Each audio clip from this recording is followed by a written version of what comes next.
सबसे गंदा तो वही है जिसको ये नहीं पता देश के जिन्होंने संविधान लिखा, जिसका हम पालन करते हैं, जिस संविधान से देश चलता है, जिस संविधान से डेमोक्रेसी चलती है, वो इस तरह की बात करेगा। गंदा तो वो है, वो अपनी जेल जाने की तैयारी करे। उसको बहुत जल्दी अब जेल में जाने की तैयारी कर ले। वो क्या है, अगर वो एडवोकेट है कुछ भी बोलेगा तो इसका मतलब वो ला जानता ही नहीं, कुछ नहीं ला जानता। नकली डिग्रियों पे आया होगा, मुझे लगता है वो भी नकली डिग्रियों पे आया होगा। तो उसको जेल जाने की तैयारी करे। बात सुन लीजिए, अरे छोड़िए सनातनी कहीं के नहीं है, बाबा साहब का मुकाबला वो करेगा। अरे सलाम करिए बाबा साहब को, उनकी वजह से देश चल रहा है, संविधान चल रहा है, और उसी संविधान की शपथ लेके तू एडवोकेट बन रहा है। तो काय का तू एडवोकेट है? तो तेरे दिल है लद गए, जेल जाने की तैयारी करे, ये मेरा कहना है। क्यों बार बार बाबा साहब का अपमान हो रहा है? तो वो तो पूछो ना, पीछे सरकार होगी, उनके पीछे सरकार अपमान करती है तो वो भी करता है। आप देखिए, जो सरकार पार्लियामेंट में बाबा साहब का अपमान करते हैं गृह मंत्री, तो वो तो उन्हीं की परिकाष्ठा पे चलेगा ना, उन्हीं की लाइन पे चलेगा। तो ये बहुत मुश्किल है। तो अपनी जेल जाने की तैयारी करे। देश के लोग बहुत गुस्से में हैं, ग्वालियर के लोग बहुत गुस्से में हैं। ये बता, जिस उनका गुस्सा फूट गया ना, तो अनिल मिश्रा जी नजर नहीं आएंगे कहीं। सनातनी सब उनकी धरी रहेगी। कहाँ रहेगी उनकी सनातनी? लोग मर गए, कुंभ में मर गए, निवस्त्र घुमाया गया उनको, तो उसकी सनातनी जागी नहीं। तो इसलिए अपनी सोचे, वो जेल जाने की तैयारी करे। बाबा साहब पे कमेंट्स मत करे, देश गुस्से में है वैसे भी, और बाबा साहब पे कमेंट्स मत करिएगा, हम भी बर्दाश्त नहीं करने वाले। लेकिन जब से राहुल गांधी जी संविधान की बात करने लगे, हिस्सेदारी की बात करने लगे, और तब से ज्यादा विवाद बढ़ने लगा। देखिए सुन लीजिए, राहुल गांधी जी है संविधान की रक्षा के लिए पूरे देश को जागृत कर दिया। संविधान से अगर ये ना करते ना, तो ये जितने मोदी सरकार ये 400 भी ले आती और उसी दिन संविधान को ये बदल देते। तो ये तो 240 में अटका दिया।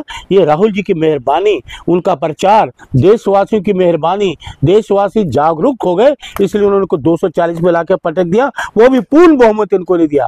वैसाखी बैठ के मैं मोदी जी, नायडू जी की, नीतीश जी की। तो इससे ज्यादा मैं इनके बारे में और कुछ कहना नहीं चाहता। वो अपनी जेल जाने की तैयारी। आप आइए बिहार पे बात करिए, जो करिए। बिहार में क्या लग रहा है, कैसा माहौल इस पर आपको दिख रहा है? देखिए ना, जंगल राज का आदमी चला गया जेल। ये सुन लीजिए, अनंत सिंह जैसे लोगों को आखिरकार मतलब कौन संरक्षण कर रहा है? क्यों नहीं वो मतलब उसको एक ही बार में ठिकाना लगा दिया? आप अभी पत्रकार हो, आपको यही नहीं पता किसके साथ है वो, यही नहीं पता लगा किसका समर्थन उसको।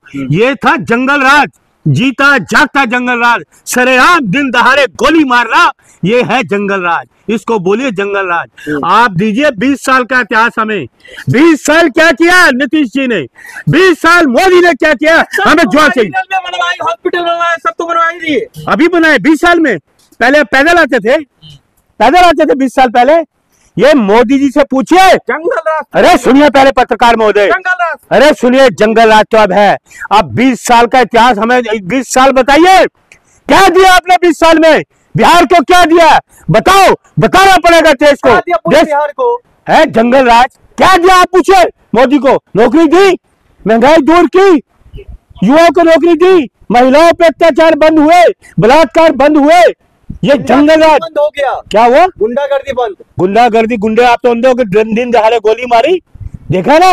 ये गुंडा राज है। बोलो, आपकी जुबान पे है, बोलो ये है गुंडा राज। गुंडा राज खत्म होगा जब तेजस्वी सरकार बनेगी, इंडिया गठबंधन की सरकार बनेगी। सारा गुंडा राज भी खत्म होगा, बेरोजगारी भी दूर होगी, और आपकी महंगाई भी दूर होगी, लोगों को न्याय मिलेगा। बार बार अनंत सिंह पर जो उंगली उठाते थे, अब तो वो गिरफ्तार हो गई है, गिरफ्तार हो गया उसका। तो अच्छा, तो पहले आपने कहा नहीं पत्रकार महोदय कि बाहर क्यों आया बाहर? जवाब मांगते मोदी से, जवाब मांगते नीतीश कुमार से, क्यों नहीं मांगते ना जवाब? गुंडाइज्म इनके भारतीय जनता पार्टी के रहते हुए गुंडाइज्म है। और मैं आपको बता